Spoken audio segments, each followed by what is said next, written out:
नमस्कार, आप प्रो उत्तराखंड देख रहे हैं। मैं हूं आपके साथ प्रियव्रत दीक्षित। रुक लेते हैं उत्तराखंड की कुछ अहम खबरों का।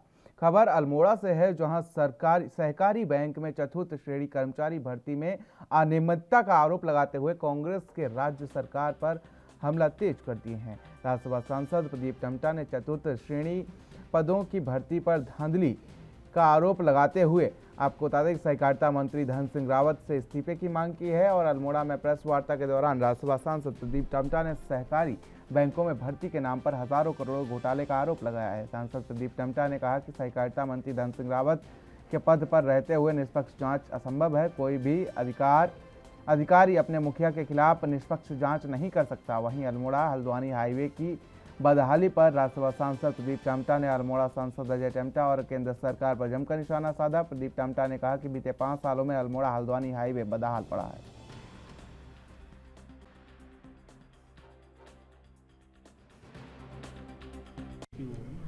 ये सरकारी के यहाँ पूरी दाल काली है, चाहे तमाम तरह के घोटाले। और इस समय तो सहकारिता के संदर्भ में हमारे पूर्व अध्यक्ष ने सवाल उठाया भी है। सहकारिता मंत्री जी, जिनको बड़ा पावरफुल कर दिया गया है, स्वास्थ्य की दशा बुरी हाल है, वो बहुत बड़ा एक घोटाला है, हजारों करोड़ का घोटाला है। हम कहते हैं कि अगर मंत्री विभाग में रहते हुए हमारे प्रदेश अध्यक्ष ने कहा सरकार की हम जांच करेंगे, और जिस पर आरोप है वही विभाग का मुखिया रहेगा, तो जांच किस बात की है? अगर खुद मंत्री चाहते हैं कि वो निर्दोष हैं तो तत्काल अपने पद से इस्तीफा दें, एक निष्पक्ष जांच हो जाए जिसमें दूध का दूध पानी का पानी हो जाए। यही कहूँगा। तो वहीं उत्तराखंड के हरिद्वार में रूस और यूक्रेन के बीच छिड़ी जंग पर योग गुरु स्वामी रामदेव का बयान आया है। बता दें कि स्वामी रामदेव ने कहा कि युद्ध किसी भी समस्या का समाधान नहीं हो सकता।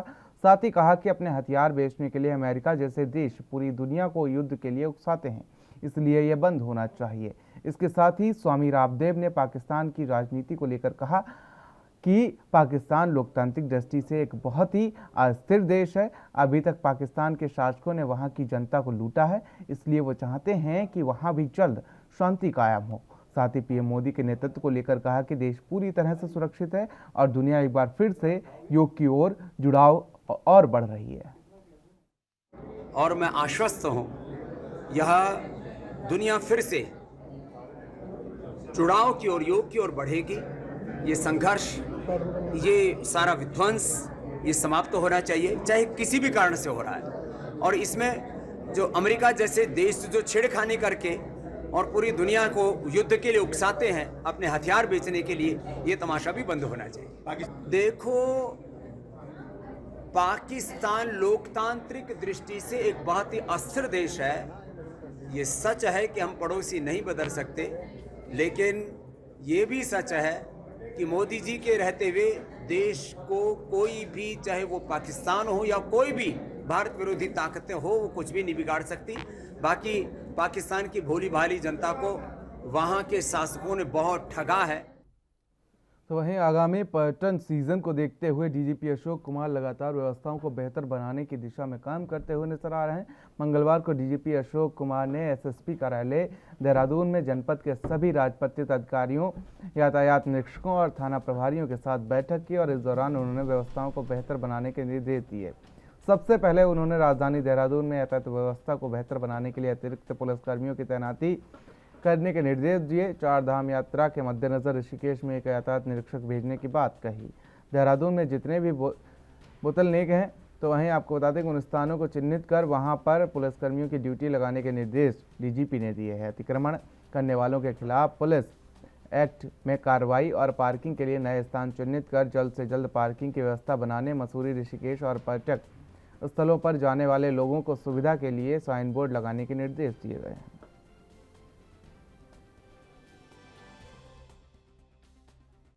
तो वहीं देहरादून में मंगलवार को पुलिस महानिदेशक अशोक कुमार ने समीक्षा बैठक आहत की और इसके दौरान आपको बता दें कि उन्होंने बताया कि थाना परिसर में सीज, लावारिस, निरस्त हो चुके मुकदमों से लंबित वाहनों को शीघ्र निस्तारण हो सके, इसके लिए एक विशेष अभियान चलाया जा रहा है जो 31 जुलाई 2022 तक चलेगा। इसी के साथ ही उन्होंने चारधाम यात्रा पर्यटक सीजन के दृष्टिगत यातायात व्यवस्था को सुचारू रूप से संचालित किए जाने के निर्देश दिए हैं।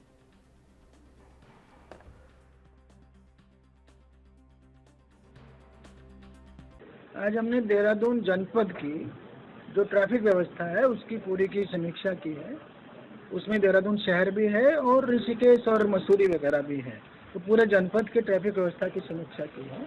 तो जो हमारे नए एसपी ट्रैफिक आए हैं अक्षय, उन्होंने 1 जनवरी से आए, लगभग उनको 3 महीना हुआ है।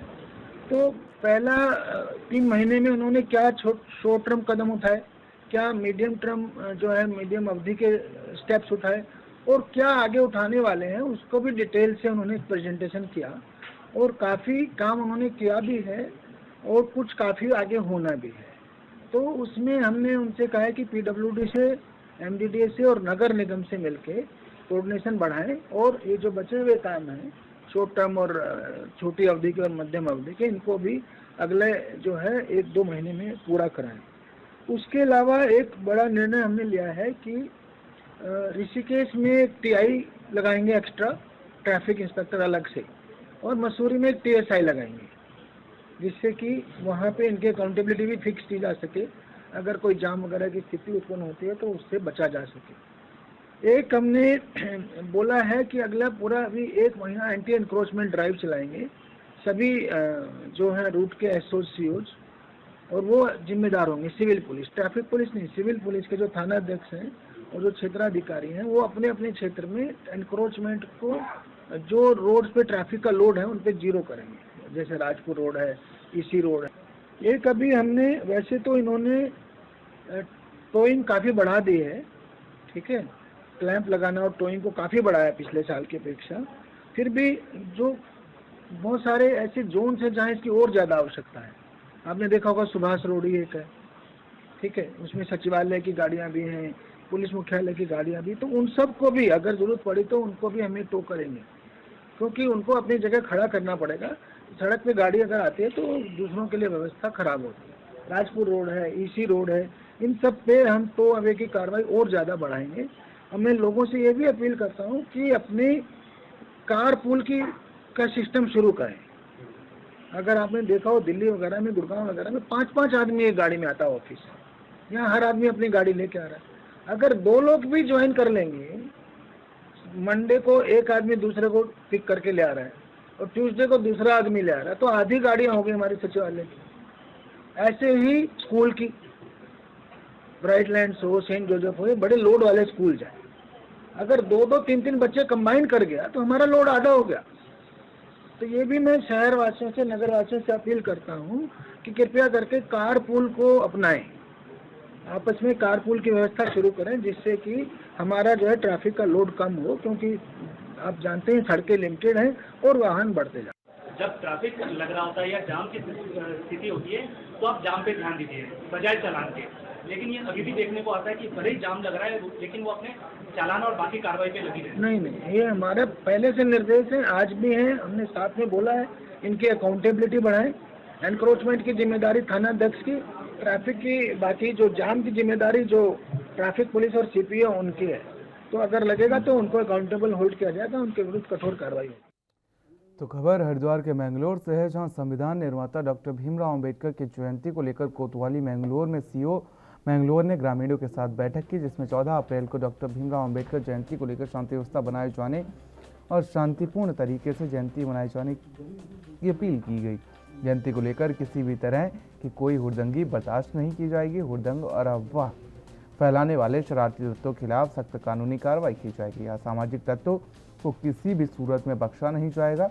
सीओ मैंगलोर पंकज गैरोला ने बताया कि अंबेडकर जयंती को शांतिपूर्वक संपन्न कराए जाने को लेकर पीएसी फोर्स के साथ अतिरिक्त पुलिस बल को भी तैनात किया जाएगा। लोगों से अपील की जा रही है कि आपसी भाईचारे के साथ डॉक्टर भीमराव अंबेडकर की जयंती शांतिपूर्ण तरीके से मनाएं।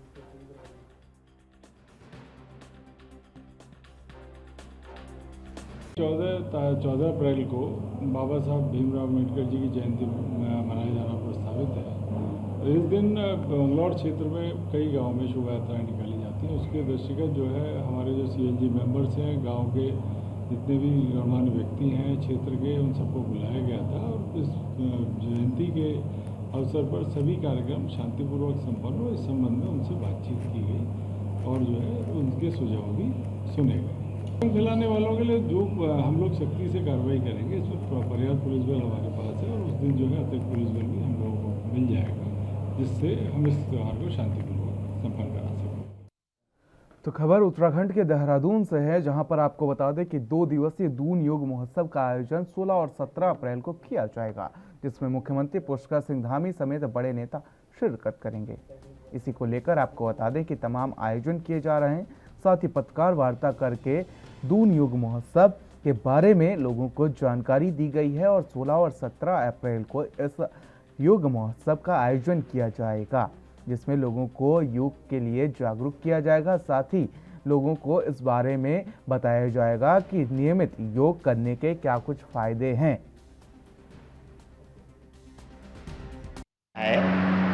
इस आयोजन का उद्देश्य देवभूमि उत्तराखंड से पलायन रोकना और रिवर्स पलायन कराना है। ये कैसे होगा? अगर हम उत्तराखंड के गांवों को योग और आयुर्वेद ग्राम के रूप में विकसित करें, उत्तराखंड को एक वेलनेस का बड़ा हब बनाया जाए, जैसे केरल की तर्ज पे आपने देखा होगा, केरल में आयुर्वेद को एक बहुत बड़ी मान्यता दी गई है। तो हमारे पास कुदरत ने इतना सब कुछ हमें दिया है। उत्तराखंड जहाँ योग का उद्गम स्थल है, यहाँ पे पता नहीं कितने प्रकार की जड़ी बूटियाँ पाई जाती हैं। आप जानते हैं हनुमान जी भी संजीवनी बूटी यहीं से ले गए थे। तो ऐसे प्रदेश में यहाँ की शुद्ध वायु, यहाँ का जो जल है, यहाँ का जो अनाज है, यहाँ का जो फल है, बिल्कुल हर तरीके से यहाँ पूरी अनुकूलता है स्वास्थ्य के अनुकूल। अगर आप इधर ऋषिकेश से ऊपर बढ़ जाओ, उधर कोटद्वार से ऊपर बढ़ जाओ और उधर कुमाऊं में टनकपुर से ऊपर चले जाओ, काठगोदाम से ऊपर चले जाओ, इधर विकासनगर से ऊपर चले जाओ, जहाँ भी आप पहाड़ की ओर चढ़ेंगे आप देखेंगे ऐसी अनुकूलता है, इस प्रकार का यहाँ वातावरण है। स्वतः ध्यान लग जाता है, स्वतः व्यक्ति जो है अंतर्मुखी होने लग जाता है, क्योंकि हम जो बाहर की दुनिया में जो है भाग रहे हैं और हम परेशान हैं। क्योंकि संत कहते हैं ना, अंदर के पट तब खुले जब बाहर के पट दे। जब हम बाहर देखना बंद करते तब हमें स्वतः का ज्ञान होता है। तो जब तक हमको खुद का ज्ञान नहीं होगा, हम क्या हैं, हमारी क्षमताएं क्या हैं, तब तक जो है हम आगे नहीं बढ़ पाते। तो यहाँ पे इसका उद्देश्य यही है कि हम जो हमें नेचर ने इतना कुछ दिया है, इस उत्तराखंड को वेलनेस का एक बड़ा हब बनाए। और कोरोना काल के बाद तो स्वास्थ्य की प्रासंगिकता बहुत बढ़ गई है। आज हर व्यक्ति समझ रहा है कि भैया श्वास का क्या महत्व है। आपने देखा होगा एक एक अदद सिलेंडर के लिए कैसे कैसे वीवीआईपी लोग तड़पे और कितने हजारों लोगों ने अपनी जान गंवाई। तो ये सब इन उद्देश्यों के लिए ये एक स्वास्थ्य का एक बड़ा। तो वहीं सितारगंज में आरएससी के द्वारा कृषि अनाज मंडी में लगाए गए सरकारी क्रय केंद्र पर 12 दिन बीतने के बाद भी क्षेत्र के किसान अपना गेहूं लेकर क्रय केंद्र पर नहीं पहुंच रहे हैं, जिससे क्रय केंद्र पर गेहूं की तौल शून्य पर रुकी हुई है। बता दें कि आरएफसी के द्वारा 1 अप्रैल से सितारगंज कृषि मंडी में क्रय केंद्र खोल दिए गए थे, लेकिन 12 दिन बीतने के बाद भी किसान अपना गेहूं लेकर क्रय केंद्रों पर नहीं पहुंच रहे हैं, जिसके कारण अभी तक क्रय केंद्रों की तौल शून्य पर ही रुकी हुई है। यही कहना है कि 1 तारीख से हमारे पूर्ण व्यवस्थाएं गेहूं क्रय केंद्र से संबंधित कर ली गई और किसानों का हमारे द्वारा निरंतर रजिस्ट्रेशन भी किया जा रहा है, जिसके साथ साथ उनको खरीद प्रक्रिया के अंतर्गत बताया भी जा रहा है कि अपने माध्यम से दूसरे किसानों से भी संपर्क कर यहाँ गेहूँ लाने का, गेहूँ की तौल कराने की इच्छा जाहिर करें, जिससे उनको सरकारी लाभ मिल सके, सरकारी मूल्य पूर्ण रूप से प्राप्त हो सके। इस बार 2015 इस बार सरकारी मूल्य है। मुझे यही अपील है कि अपने साथ साथ जो रजिस्ट्रेशन करा रहे हैं वो अपने साथ साथ और किसानों को भी जागरूक करें इस चीज़ के लिए, जिससे कि तो अपने उत्तराखंड में खबरों का सिलसिला लगातार जारी है। यहाँ रुकेंगे छोटे से ब्रेक के लिए।